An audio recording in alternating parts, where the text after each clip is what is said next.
大家好啊，歡迎翻到我嘅 channel，在下李追啊。今日就同大家講一講班尼茅夫。咁喺我拍片嘅時候4月1號啦，咁早兩日咧，其實就已經踢咗班尼茅夫對曼城嘅足總杯8強噶啦。咁其實上半場係幾好睇嘅，我覺得你睇到好多班尼茅夫嘅好特別嘅佈置啊咁樣，然後當然啦，曼城狀態都係非常之唔好啦，咁但係佢哋始終身價都喺翻度嘅，喺下半場變一變陣，再加上其實班尼茅夫啱啱國際賽期完咗，其實佢本身有少少傷患啊，再加上球員歸隊嘅狀態唔係好夠等等啦，其實佢有作出一定輪換嘅，咁變相咧，咁曼城都最尾都好彩地2-1就過關啦咁樣，咁但係今季班尼茅夫其實都幾令人意外嘅，即係佢季初季中嘅時候其實殺到上第4、第5、第5、第6啦，第5、第6啦咁上下嘅。咁其實大家都對佢哋嘅評價幾高嘅。咁但係最近呢，佢哋嘅狀態回落翻啲啦。咁我覺得有部分嚟講就係球員嘅質素所限啦，班費所限啦。始終你個 squad size 係咁上下嘅啫，因為始終你後備兵員又未必好足夠，再加上始終你下要求你正選嗰一班球員發揮到120% 去打呢套戰術咧，咁其實係有啲困難嘅，因為始終你對住而家越嚟越競爭激烈嘅英超，尤其是中游啦，你會見到好多白禮頓紐卡素嗰啲阿士東維拉咁，其實佢哋年年都增兵增好多噶，但係班尼茅夫咧就相反咧，就其實就相對上咧就比較少嘅咁樣啦，咁我覺得伊拉奧拿咧，其實已經將佢手上嘅牌用得好好啦。即係其實如果佢哋今季其實打啲強隊嘅成績幾好嘅，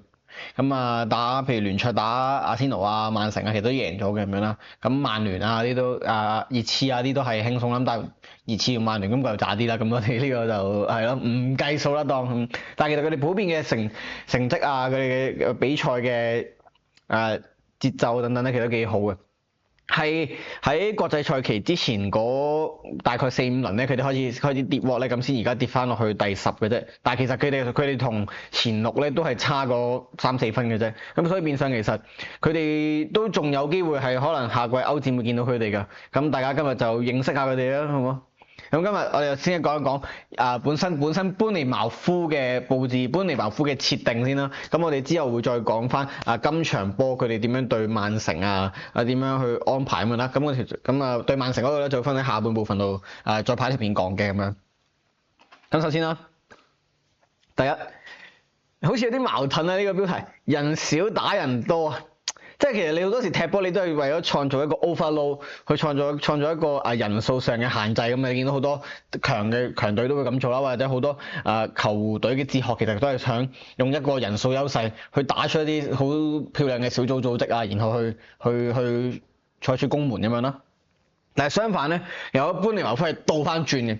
佢哋係好經常地咧係人少打人，好多時佢哋會特登有1、2個球員咧特登衝入人隊入邊。咁但係點解會咁樣做咧？咁首先啦，大家睇一睇紅色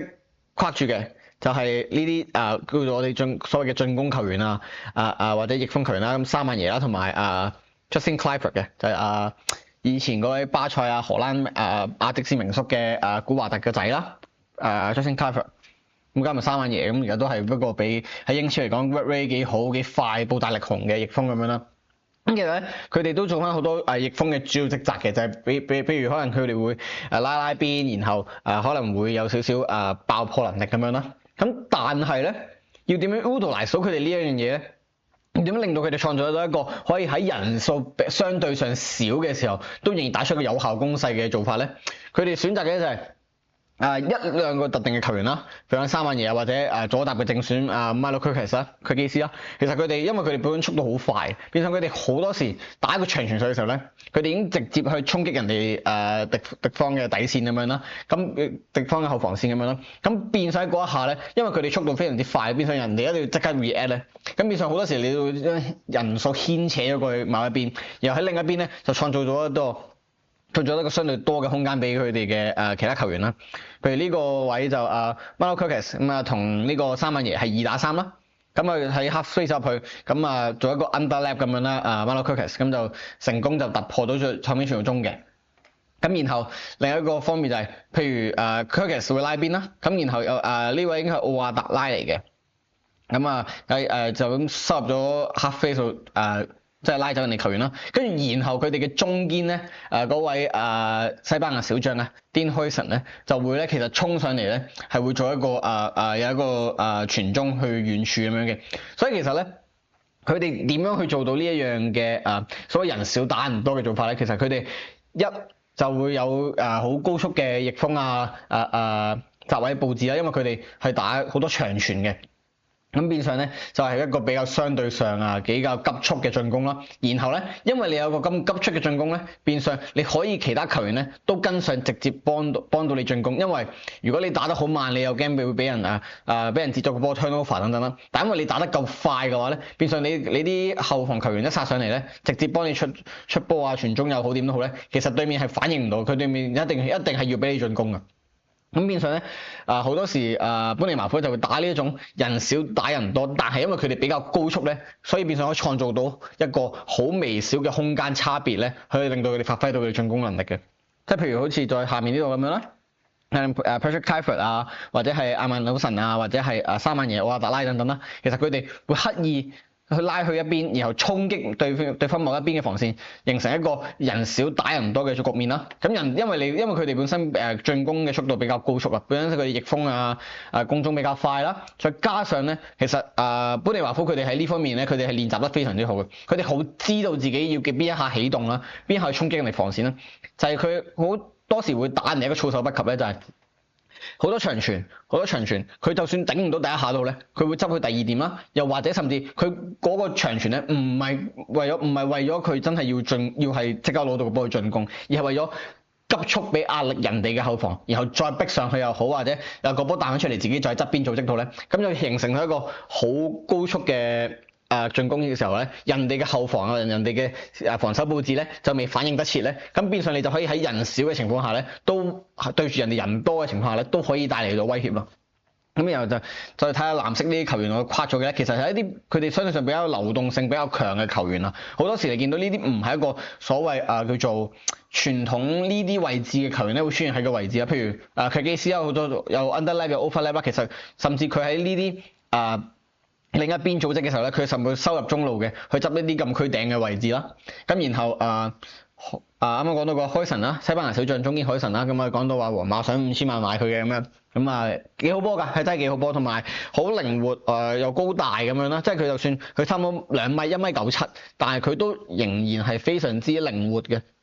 咁然後再加上下面呢度啦，譬如可能基斯迪啦，所謂佢哋佢哋踢嘅4-2-3入邊咧，係理論上係一個組織型防中啦，但係其實我認為般尼茅夫嘅組織配置比咧係冇一個正統嘅所謂防中嘅角色嘅，咁但係牌面上係一個4-2-3-1嘅雙防中啦。咁然後右邊嘅隊長啦 Lewis Cook 啦，其實由般尼茅夫升上嚟都咁多年嚟都見到佢噶啦，本身係防中嚟嘅，工兵型出身啲嘅，但係佢今季咧係打右閘嘅，但係佢好多時會收入嚟幫波又好點都好。其實般尼茅夫佢哋好重心嘅就係要將球員嘅位置流動錯配咧，然後令到佢哋能夠發揮一個好高速嘅進攻。因為你一快，你前面一拉走咗，你其他球員收入嚟又好，無論其中你所有嘅球員唔喺自己應該理論上應該處於嘅位置咧，咁其實咧對面嘅反應咧就一定會比較慢嘅。咁變相佢哋好多時用呢種咁高速嘅走位啦，即係唔係一定話佢哋本身個球員嘅速度好高，而係佢哋嗰個戰術嘅運轉啦，佢哋個腦啊，佢哋嗰個球商咧係已經訓練得非常之好啊。變相佢哋好知道自己要走喺邊個位，冇多餘嘅想法，淨係出現喺嗰個位置咧，其實你已經為嗰個球隊嘅進攻運轉咧帶嚟咗好多嘅正面嘅好處啦。咁其實啱啱提到啦，其實佢哋嘅位置非常之流動啦，咁但係佢哋嘅目標咧其實永遠都係一致嘅。譬如講呢個位係奧亞特拉啦，咁拉入邊，然後卻基斯亦都上嚟 overlap 啦，2對2嘅成為一個，咁然後咧所謂嘅雙防中入邊嘅基斯迪咧壓到上嚟，直接喺左手邊咧就已經拉一個45度嘅傳中噶啦，咁佢拉去尾處咁樣啦。其實佢哋有好多呢啲做法就係因為雙防中，譬如可能你會就算你幾進攻都好啦，你雙防中可能會收入更加中間禁區頂嘅位置啦。咁但係咧喺般尼茅夫嘅設定入邊咧，佢哋就會將基斯迪啊、Tyler Adams 啊，即係呢個雙防中嘅配置，甚至可能其他球員都好啦，佢哋會推得比較上，同埋飛較兩邊嘅，去創造一個就算你冇人數優勢都好，但係因為你個位置錯配，令到人哋跟唔上嘅時候咧，你就可以發揮到你進攻。所以佢哋啲波咧，永遠咧，你喺呢個位一出現咧，佢就要即刻出波噶啦。因為如果人哋一拍到埋嚟咧，咁其實你又冇咗呢個進攻機會咧。咁如果喺呢個情況下，你俾人斷咗你個波咧，咁你其實身後就好多空間咧，就會俾人打個反擊，佢好危險嘅。咁所以變到般尼茅夫佢哋係選擇嘅係流動嘅位置啦，即係大家保持個流動性，保持個速度喺度嘅時候咧，令到人哋唔能夠即時作出反應，咁令到就算你人少打人多或者人數均等都好咧，你都會有多咗嘅空間出嚟咧，俾你發揮到啲進攻能力嘅。咁譬如呢下佢咁樣拉入去啦，射入到角，咁其實咧你去到另外一邊咧，其實都同樣嘅做法㗎啦，禁區附近嘅界外球啦，收留彈入去，咁其實咧對邊嘅Lewis Cook 咧，其實都收到嚟中間嘅右閘嘅 Lewis Cook 隊長啦，咁然後 Milo Kirkes 咧亦都收入去中間嘅，咁變相咧佢哋好多時，譬如呢個位你彈翻出嚟嘅話，即刻捉到㗎啦，咁但不過因為你其他球員壓咗上去嘛，咁變相你又可以將人哋嘅防線壓後咯，咁變相你兩個閘位咧，亦都可以喺呢啲位補翻啦，同埋加上你理論上你踢閘位，譬如 Milo Kirkes 咁樣咧，其實速度一定係會比可能好多中場球員啊、後防球員快噶嘛，咁變相佢如果佢喺呢個位嘅時候，哪怕佢俾人打反擊到咧，佢嘅回身追波嘅能力咧，都係會好過佢嘅本身嘅可能所謂嘅防中球員啊、基斯迪等等咁樣嘅，咁變相咧。佢哋個目標係非常之清晰嘅，利用一個好流動嘅走位去創造一個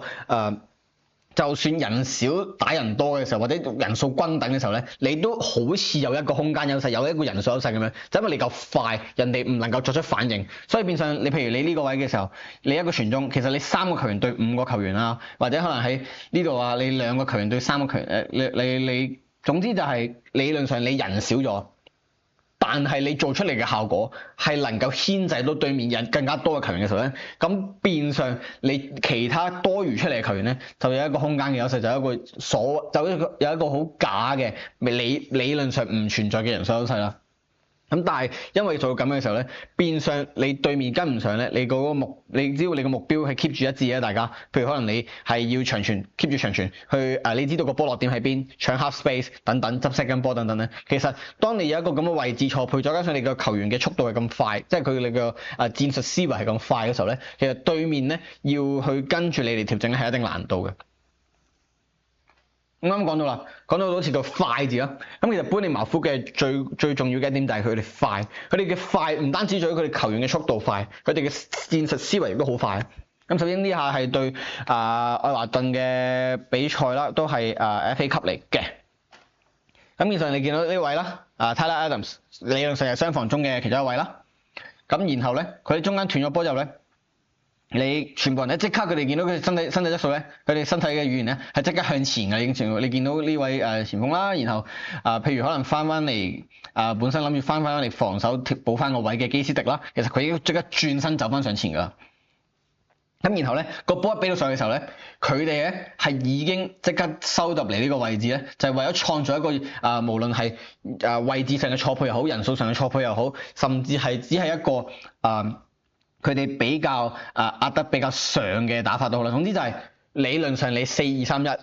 你理論上一個所謂叫做現今足球唔應該會存在嘅位置咧，佢哋就會出現喺嗰度。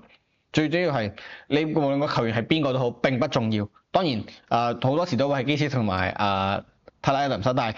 個重點並不在於嗰兩位球員係乜嘢角色，而係佢哋知道自己要去邊一個位置，然後個波一斷咗，即刻轉身打上去，就企翻喺嗰個位置。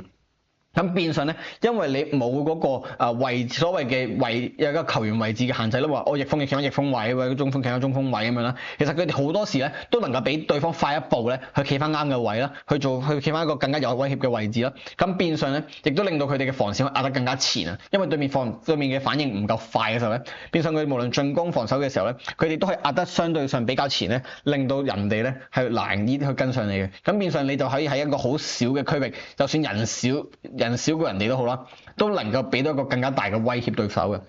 咁你見到呢度就係左邊西班牙小將啦，海神啦，咁其實佢打咗長傳上去俾沙曼耶佢基斯等等啦。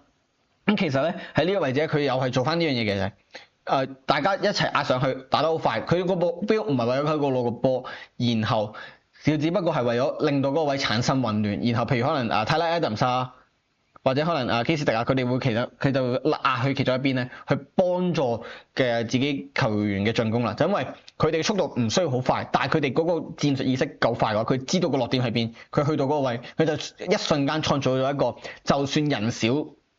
都好，但係亦都睇落或者嗰個威脅上咧，好似人多打出嚟嘅進攻攻勢咁樣嘅。咁變相咧，呢個就係嗰個般尼茅夫好核心嘅principle， 佢哋嘅戰術核心就係佢哋要喺一個好高速嘅環境下咧打呢場波，然後令到對手咧係跟唔上佢哋嘅位置啊，或者佢哋嘅空間嘅錯配咧，咁變相佢哋就可以帶嚟一個好多好有威脅嘅進攻咁樣啦。咁然之後呢個就一場係對住聯賽對住紐卡素嘅比賽啦。咁其實呢度睇到咧，雙防中啦，繼續基斯迪Tyler Adams啦，其實佢哋咧個位置咧其實都好似牌面上好似係正常嘅位置啦，咁喺度中圈執翻個 second ball 咁樣啦。但係咧個重點就係咧，佢哋咧其實打呢個長傳嘅時候咧，佢哋已經知道咧，佢哋呢個位置係會有好多空位嘅，因為呢啲情況咧唔係淨係出現一次嘅，係佢出現咗好多次嘅，係無論般尼茅夫好多比賽，佢今輪打曼城嘅足總杯都好咧，其實都有出現，就係打個長傳，咁對面人哋身高好多，可能係輸Dan Burn 咁樣，咁變相佢哋唔係為咗爭呢一點嘅，而係佢哋為咗令到對手會頂翻出嚟，然後咧就因為佢哋知道個落點喺呢個位置咧，所以變佢哋一個雙防中咧，佢已經開始跑緊上嚟嘅，睇啲身體嘅語言啦，係向前跑緊啊，然後咧其實佢哋嘅所謂嘅鋒線進攻線嘅球員咧，反而係會特登收縮少少，向翻後少少咧，去迎接呢一點嘅。所以變相其實佢哋好清楚知道咧個波落點會去邊，佢哋咁樣打個波個落點會大概預去邊度嘅時候咧，佢哋係會即刻翻嚟去創造一個人多打人少嘅優勢嘅。因為呢個情況下咧，佢哋就人多打人少啦，就係因為佢哋前面呢度 overload 咗人，喺後面度咧佢就人多打人少，前面人少打人多，後面就人多打人少，佢哋就為咗創造一個咁嘅空間嘅差別啦。咁變相咧，好多時般尼茅夫就會喺呢啲位置咧得到一個好好嘅反擊機會，或者一個衝場嘅搶斷啊，甚至自己咧，佢哋呢次係自己攞翻個波就組織啦。其實咧，有雙防中基斯迪咧，有度已經係跟住順住個波咧順勢壓上去噶啦，然後走到去呢啲 half space 位置嘅時候咧，咁因為人哋唔夠你快嘛諗法，人哋嘅速度，人哋嘅思維唔夠你快嘅時候咧，第一時間一定翻嚟填翻個位嘅時候咧，咁變相你呢個位兩個球員啊嘛，你即係所謂中線有兩個球員啦，其實對面係有6個防守球員，咁變相你個人少打人多嘅優勢就好明顯啦，因為呢個位人少咗好多。變相咧，你呢度嘅空間咧，就算你話你可以對翻上去都好咧，其實你呢度嘅空間咧，俾到般尼茅夫嘅進攻嘅優勢咧，係非常之大嘅。即係你可以分離遠處、近處，甚至你後面再壓上嚟嘅話，其實你永遠咧都係快人一步。你永遠可以喺一個好少嘅範圍入邊，就算你人少或者人冇人哋咁多，或者人數均等都好，無論係乜嘢情況下都好咧，你都能夠帶嚟更加多嘅威脅。咁變相同一時間咧，你都減低咗咧對面咧搶斷你嘅時候咧，可以即刻第一時間打反擊機會啦，就因為你壓得比較上啊。咁今日講到呢度，呢個就上半部分，呢個就大概就係般尼茅夫嘅戰術嘅概念啦。其實仲好多細節可以講嘅，咁但係嗰啲我就留翻下一條片，真係下半部分講曼城嘅時候咧，再同大家分析。咁到時大家就可以對比一下曼城究竟一開始點樣會失波啊，或者曼城有啲咩不足啊，或者般尼茅夫打得有咩好啊？然後亦都睇翻曼城係點樣喺呢個泥沼入邊咧，去擺脫般尼茅夫咧，係即係順利進到級嘅咁樣。咁我哋下條片再講，拜拜。